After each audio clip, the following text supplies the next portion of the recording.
देखिए उसके बाद ये भी नीट में बहुत ही ज़्यादा इम्पोर्टेंट जो भी क्लास हो रहा है ना, समझिए नीट के लिए मोस्ट इम्पोर्टेंट क्लास है। एक भी यहाँ से बहुत सारे क्वेश्चंस आएगा जो मैं इंडिकेट कर भी देता हूँ कि ऐसे ऐसे पूछ सकता है, ऐसे ऐसे पूछा गया।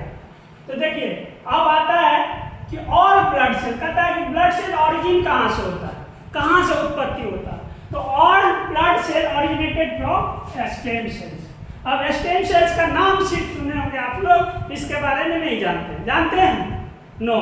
तो यही होता है कि इसको एकदम डिटेल से, और यहीं पे क्वेश्चन आप लोग गलती करते हैं कोई भी कंपटीशन में या खास करके नीट में, यहीं से गलती करते हैं। और स्टेम सेल्स के बारे में देखिए कितना स्टेम सेल थेरेपी है, कहाँ रिप्रोडक्शन से लेके डिजीज तक है ना, थेरेपी तक। तो थेरेपी तक पूरा स्टेम सेल्स कितना ये जो है ना, रिसेंट जो अभी का रिसर्च जो हो रहा है वो स्टेम सेल्स बायोलॉजी पे ही ध्यान दिया जा रहा है इसमें।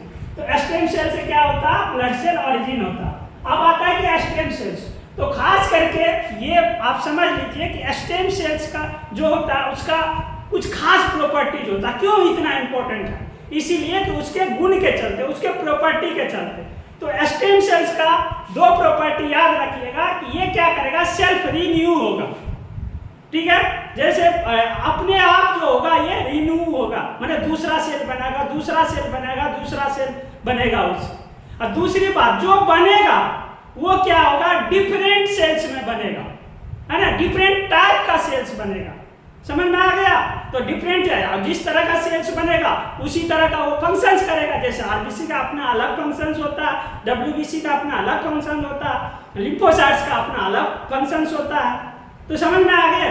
तो ये सब का अलग अलग फंक्शन, मोनोसाइट्स का अलग होता है, कफर सेल, कुफर सेल जो भी बोलते हैं उसका अलग फंक्शन होता है ना, मैसेंजर सेल्स का अलग होता है। तो ये सब जितने भी होगा वो उसका अलग अलग।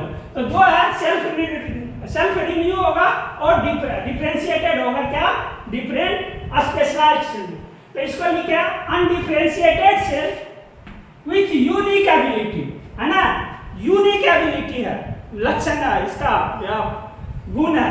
क्या है यूनिक एबिलिटी में, सेल्फ रिन्यू करता है और क्या होता है, डिफरेंशिएटेड जो करता है डिफरेंट स्पेशल सेल में, यानी स्पेशलाइज्ड सेल में। इतना बात समझ गए? स्टेम सेल के बारे में आप कोई भी पूछेगा, सर दो प्रॉपर्टी होता है स्टेम सेल्स में, ये सेल्फ रिन्यू करता है और जो डिफरेंशिएटेड होता है तो डिफरेंट टाइप का सेल्स भी बनाता है, जो स्पेसिफिक उसका फंक्शंस होता है।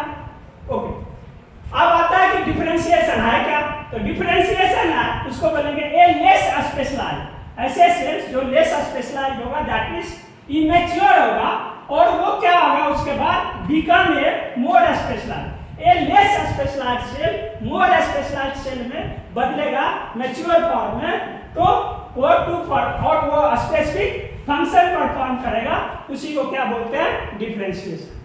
आप डिफरेंशिएशन पढ़े होंगे मैथ्स में, इंटीग्रेशन और डिफरेंशिएशन, है ना, तो वो अलग है। यहाँ पे डिफरेंशिएशन का मीनिंग अलग हो गया, मैथ में अलग है मीनिंग और यहाँ पे सेल्स में अलग है डिफरेंशिएशन का मीनिंग। अब आता है ये भी एकदम बहुत ही ज्यादा इंपॉर्टेंट है नीट के पॉइंट ऑफ व्यू से, बहुत ही ज्यादा इंपॉर्टेंट है। अब देखिए यहाँ पे लिखा हूँ नेम ऑफ स्टेम सेल्स, ऐसे स्टेम सेल्स का नेम और डिफरेंशिएटेड किसमें करता है। तो आप देखिए एरिथ्रॉइड प्रीकर्सर्स, ये क्या है, स्टेम सेल्स है, और लेकिन वो बनाएगा क्या, आरबीसी। उसके बाद mega karyotic precursors, mega prokaryote precursor, तो ये क्या बनाता, प्लेटलेट। इस डिफरेंशिएटेड किसमें होगा, प्लेटलेट में। अब प्लेटलेट का फंक्शन तो पता ही है, क्लॉटिंग का काम करता है। आरबीसी का फंक्शन पता है आप लोग को। मालवायर प्रीकर्सर, है ना, मालवायर प्रीकर्सर स्टेम सेल जो होगा वो क्या बनाएगा, न्यूट्रोफिल्स, मोनोसाइट्स, एस्ट्रोफिल्स और बेसोफिल्स बनाएगा। लिम्फोइड प्रीकर्सर है, तो लिम्फोइड प्रीकर्सर क्या बनाएगा, लिम्फोसाइट्स, जिसमें B lymphocytes and T lymphocyte. इसी तरह बहुत सारे स्टेम सेल्स है जो स्पेशल टाइप का सेल्स का फॉर्मेशन करता है। ये बहुत ही इंपॉर्टेंट है, ये सबको कभी एस्केप मत करिए, और इम्पोर्टेंट है, बहुत ही इम्पोर्टेंट, उसको इतना ही वेटेज देके